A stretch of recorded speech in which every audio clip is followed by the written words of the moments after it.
রাধা গোবিন্দ দর্শন করে আমার মা পুজো দিচ্ছে। রাধা গোবিন্দ, এটা হচ্ছে বজরংবলী হনুমান।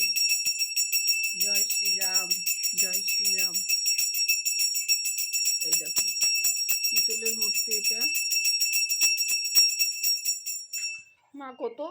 মা কত ঠাকুর পুজো দেয় দেখো, গৌর নিতাই, তারপরে হচ্ছে গিরিধারী গোপাল, এই যে রাধা গোবিন্দ, অনেক ঠাকুর পুজো দেয়।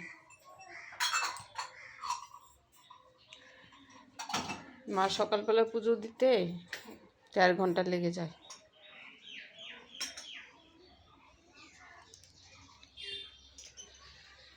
এই দেখো কি সুন্দর করে মা ঠাকুর সাজিয়েছে ফুল দিয়ে, কত সুন্দর ঠাকুরের ড্রেস পরিয়েছে।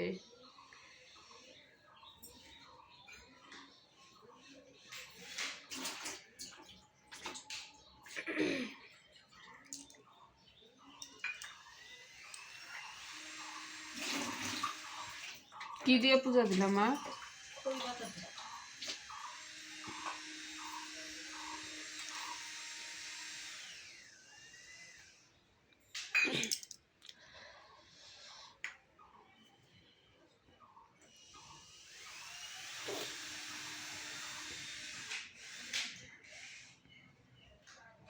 মা সারাদিন ভগবানকে নিয়ে থাকে, সকাল থেকে শুরু হয় গোবিন্দ গোবিন্দ করতে করতে রাত্রি পর্যন্ত।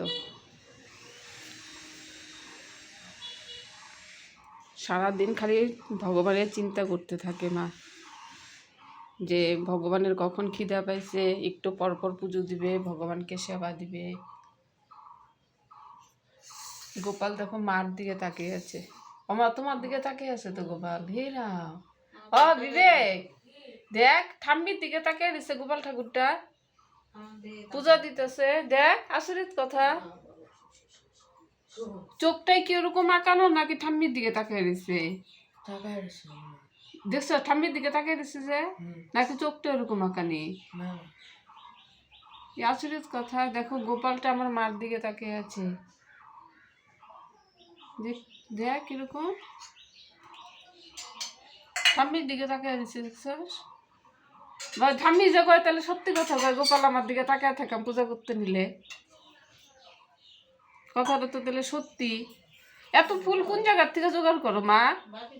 ওই জবা ফুলের শীষ ফালে দিয়ে পূজা করতে লাগে।